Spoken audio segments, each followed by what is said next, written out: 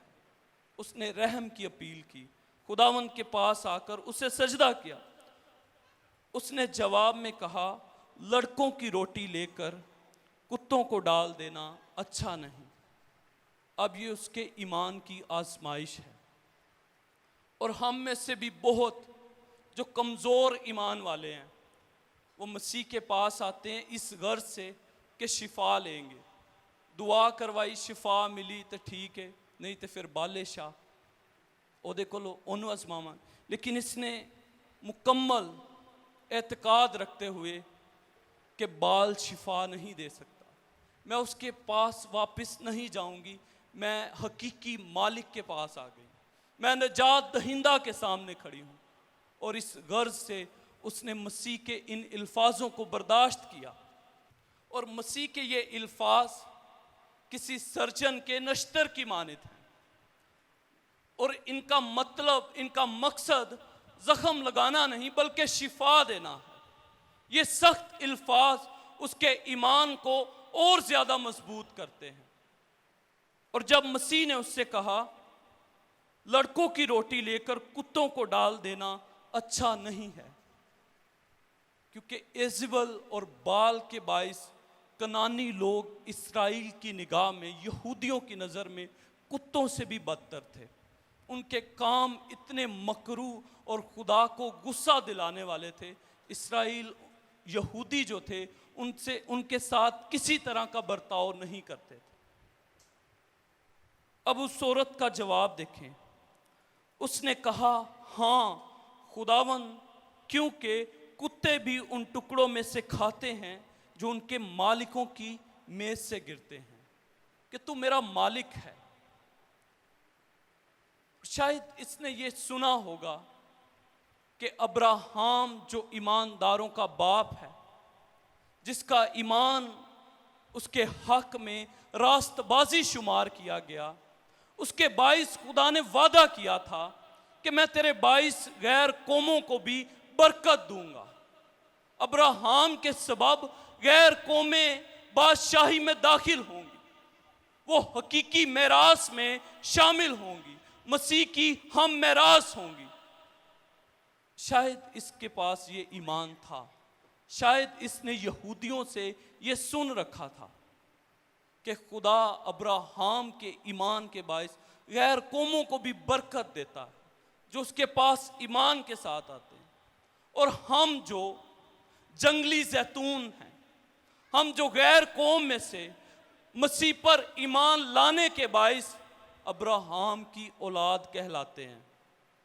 کلام سکھاتا ہے اب سے جو مسیح یسوع میں ہیں وہی ابراہام کی نسل اور وعدے کا وارث ہے۔ اب اس کے پاس یہ ایمان تھا، اس نے یہ جواب دیا کہ کتے بھی اپنے مالکوں کی میز پر سے گرے ہوئے ٹکڑوں میں سے کھاتے ہیں۔ اس پر یسوع نے جواب میں اس سے کہا، اے عورت، تیرا ایمان بہت بڑا ہے۔ اس کے ایمان کی مسیح نے تعریف کی۔ اور اسی طرح صوبے دار جو ایک رومی شخص ہے، وہ بھی بت پرست ہے، وہ بھی خدا کو نہیں جانتا، اس کے پاس بھی بڑا ایمان تھا۔ اس کے ایمان کی بھی مسیح نے تعریف کی کہ ایسا ایمان میں نے اسرائیل میں بھی نہیں پایا۔ اس نے کہا کہ تو یہیں سے کہہ دے تو میرا نوکر گھر میں شفا پا جائے گا، اور میں اس لائق نہیں کہ تو میری چھت کے نیچے آئے۔ یہ رومی صوبے دار کا ایمان تھا۔ اور اس عورت کا بھی دیکھیں کتنا مضبوط ایمان ہے۔ اور جب شفا پانے کا وقت آتا ہے تب ہم ایمان کو چھوڑ دیتے ہیں، پھر ہم دنیا کو آزماتے ہیں اور دنیا کے لوگوں کو آزماتے ہیں۔ اس پر یسوع نے جواب میں اس سے کہا، اے عورت، تیرا ایمان بہت بڑا ہے، جیسا تو چاہتی ہے تیرے لیے ویسا ہی ہو۔ اور اس کی بیٹی نے اسی گھڑی شفا پائی۔ فی الفور جیسے ہی مسیح نے کہا، اس کی بیٹی نے اسی وقت شفا پائی۔ اور شفا کا ہمیں یہاں پر ذکر ملتا ہے ایمان کے ساتھ گہرا تعلق ہے۔ اب ایمان کیا ہے؟ ایمان اندیکھی چیزوں کا یقین کرنا۔ بظاہر تو وہ اسے ایک یہودی معلوم ہوتا، لیکن اس کا ایمان یہ کہتا ہے کہ یہ اس جہان کا خالق ہے، اور یہ میرا منجی بھی ہے، اور یہ میرا مالک بھی ہے۔ یہ اس کا ایمان تھا جس نے اس کے لیے حیرت انگیز کام کیا، مافوق الفطرت کام کیا۔ ایک اور شخص کے ایمان کی ہمیں تعریف ملتی ہے نئے عہد نامہ میں۔ ایک شخص کا بیٹا بیمار تھا، اسے بھی ناپاک روح نے جکڑا ہوا۔ وہ شاگردوں کے پاس آتا ہے اور کہتا ہے کہ خداوند، میں تیرے شاگردوں کے پاس اپنے بیٹے کو لے کر آیا، یہ اسے اچھا نہیں کر سکے۔ میرے بیٹے کو ناپاک روح ستاتی ہے، بعض اوقات وہ آگ میں اور پانی میں گر پڑتا ہے، کیا تو اسے ٹھیک کر سکتا ہے؟ یسوع مسیح نے اس سے کہا، کیا تو اعتقاد رکھتا ہے کہ میں تیرے لیے کر سکتا ہوں؟ اس نے بڑا خوبصورت جواب دیا۔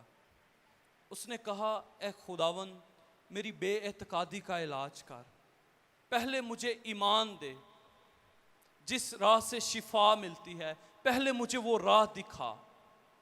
بعض اوقات ہمیں ایمان کی ضرورت ہے، شفا بعد میں۔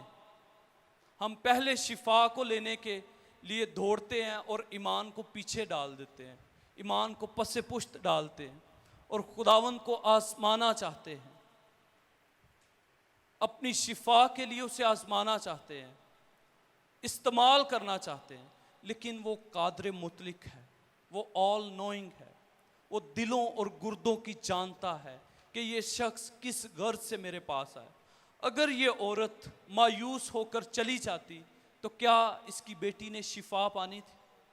ہرگز نہیں۔ وہ ایمان پر ڈٹی رہی، اور ابراہام جو ایمانداروں کا باپ ہے، اس کی بابت لکھا ہے کہ وہ نا امیدی کی حالت میں خدا پر ایمان لایا۔ جب وہ بے اولاد تھا تب اس نے اس بات کا یقین کیا کہ میری نسل آسمان کے ستاروں اور زمین کی ریت کے ذروں کی مانند ہوگی۔ یہ اس کے پاس ایک بڑا ایمان تھا کہ جس خدا نے مجھے بلایا ہے وہ میرے لیے پتھروں سے بھی اولاد پیدا کر سکتا ہے۔ یہ ایمان ہے۔ اور ایک اور عورت کا ذکر ہمیں بائبل میں ملتا ہے جو یہودی ہے، جس کے پاس شریعت بھی ہے، جس کے پاس ہیکل بھی ہے، جس کے پاس خدا کی حضوری بھی ہے، جس کے پاس کاہن بھی موجود ہیں، وہ ان سے بھی دعا کروا سکتی ہے۔ یہ وہ عورت ہے جسے 12 برس سے خون جاری ہے، اور شریعت جو ہے وہ اسے مجرم ٹھہراتی ہے۔ شریعت اسے مجرم ٹھہراتی ہے کہ اس طرح کی جو بیماری میں عورت مبتلا ہو، وہ جس پلنگ پر بیٹھے وہ شام تک ناپاک رہے، اور وہ جس شخص کو ہاتھ لگائے گی وہ شخص بھی شام تک ناپاک رہے گا۔ شریعت اسے شفا یا نجات نہیں دے سکتی تھی، چونکہ پالوس سکھاتے ہیں کہ شریعت ہمیں گناہ کی پہچان کرواتی ہے۔ اگر شریعت یہ نہ کہتی کہ تو لالچ نہ کر تو میں لالچ کو بھی نہ جانتا۔ اب یہ جو عورت جسے 12 برس سے خون جاری ہے، شریعت اسے مجرم ٹھہراتی ہے، اور اس کے پاس ایک بڑا ایمان ہے، اور اس نے یسوع مسیح کی بابت، اس کی شہرت کی بابت سن رکھا تھا، اور یہ اپنا سارا مال متا، سارا روپے پیسہ اڑا چکی تھی۔ اس دنیا کے حکیموں کے پاس، طبیبوں کے پاس اپنا سارا مال خرچ کر چکی تھی۔ اس نے اس دنیا کو آزما لیا۔ اب وہ مسیح کے پاس آتی ہے، اور اس ایمان سے آتی ہے کہ میں اس کی پوشاک کا کنارہ ہی چھو لوں گی تو شفا پاؤں گی۔ اور جب اس نے بڑی بھیڑ میں مسیح کی پوشاک کو چھوا تو خداوند رک گئے، اور مسیح نے شاگردوں سے کہا کہ مجھے کسی نے چھوا ہے، اور پترس نے خداوند سے کہا کہ بھیڑ تجھ پر گھری پڑتی ہے اور تو کہتا ہے مجھے کسی نے چھوا ہے۔ جب ایمان کے ساتھ، راست بازی کے ساتھ اس کے حضور آتے ہیں، مکمل اعتقاد کے ساتھ، پھر شفا، نجات، بحالی، رہائی مسیح میں سے نکلتی ہے۔ اور باقی بھیڑ جو تھی وہ تو اس کے بدن کو بھی چھو رہی تھی، لیکن ان کے لیے شفا نہیں نکلی، اس عورت کے لیے نکلی جس نے ایمان سے صرف پوشاک کا کنارہ چھوا۔ اور آج اگر ہم ایمان کے ساتھ، مکمل اعتقاد کے ساتھ، بھروسے کے ساتھ کہ خداوند کے پاس میری نجات ہے، خداوند کے پاس میرے گناہوں کی قیمت ہے، اور میں نے پہلے کہا کہ بیماری کا براہ راست تعلق گناہ کے ساتھ ہے، اور مسیح نے جس شخص کو شفا دی اس زمین پر اس کے گناہ اٹھا لیے۔ مسیح کے پاس ہمارے گناہوں کی قیمت موجود تھی، اور کوئی شخص نہیں تھا جس کے پاس گناہوں کی قیمت ہو۔ ایک مفلوج کو مسیح کے پاس لایا جاتا ہے، اور مسیح اس سے کہتے ہیں کہ بیٹا خاطر جمع رکھ اور اپنی چارپائی اٹھا اور چل پھر، اور تیرے گناہ معاف ہوئے۔ اور جو پاس عالم شرع، جو فریسی کھڑے ہیں، وہ اپنے دلوں میں یہ کہتے ہیں کہ یہ شخص کفر بکتا ہے، آدمی تو گناہ معاف ہی نہیں کر سکتے۔ تو مسیح نے ان سے سوال پوچھا کہ آسان کیا ہے، مفلوج سے یہ کہنا کہ تیرے گناہ معاف ہوئے، یا یہ کہنا کہ اپنی چارپائی اٹھا اور چل پھر؟ جس نے گناہ معاف کیے ہیں اس نے ہی شفا دی ہے، اور مسیح کے پاس ہمارے گناہوں کی قیمت موجود ہے۔ جب گناہوں سے رہائی مل جائے گی تب بدنی شفا بھی مل جائے گی۔ ہمیں نجات کی ضرورت ہے، ہمیں حقیقی مخلصی کی ضرورت ہے، اور اس کی قیمت صرف مسیح کے پاس ہے۔ مسیح کا خون ہمارے گناہوں پر غالب آتا ہے۔ تو خداوند آج کے اس زندگی بخش کلام کے وسیلہ سے ہم سبوں کو بڑی برکت دے۔ آئیں ہم سب اپنے قدموں پر کھڑے ہوں، سب اس کے حضور ایمان کے ساتھ، کامل بھروسے کے ساتھ، اس اعتقاد سے کہ وہ یہاں موجود ہے، اس کا کلام موجود ہے، اس کی حضوری میں کامل شفا ہے، اس کی پاک حضوری میں نجات بخش قدرت ہے، اس کے خون میں، اس کے نام میں، اس کے بدن میں، اس کی پوشاک کے کنارے میں شفا ہے، نجات ہے، بحالی ہے، مخلصی ہے۔ اسے اپنے لیے مانگنا شروع کریں، وہ یہاں پر موجود ہے، وہ آپ کو رہائی دینا چاہتا ہے، وہ آپ کو بندنوں سے آزاد کرنا چاہتا ہے، وہ آپ کے لیے نجات کا رستہ ہے، چونکہ اس نے خود کہا ہے راہ اور حق اور زندگی میں ہوں، جو کوئی مجھ پر ایمان لاتا ہے گو وہ مر بھی جائے تو بھی زندہ رہے گا، ہمیشہ کی زندگی اس میں ہے۔ اور جو اس پر ایمان رکھتا ہے، جو اس پر بھروسہ کرتا ہے، نجات اس کی ہے، شفا اس کے لیے ہے، بحالی اس کے لیے ہے، رہائی اس کے لیے ہے، زندگی اس کے لیے ہے۔ اسے ایمان کے ساتھ پکاریں، اپنی شخصی کمزوریوں کا اقرار کریں، اس کنانی عورت کی مانند اپنی کمزوری کو مان لیں کہ ہاں مالک خداوند، میں نے تیرا گناہ کیا، میں نے تیری نیکی اور بزرگی کے خلاف گناہ کیا، میں آسمان کی نظر میں گنہگار ہوں، میں آسمانی باپ کا گنہگار ہوں، مجھ پر اپنے کرم کی نگاہ کر، مجھ پر تیرے فضل اور شفقت والے ہاتھ کو رکھ۔ اس سے پکارنا شروع کریں، سب دعا کریں اپنے لیے۔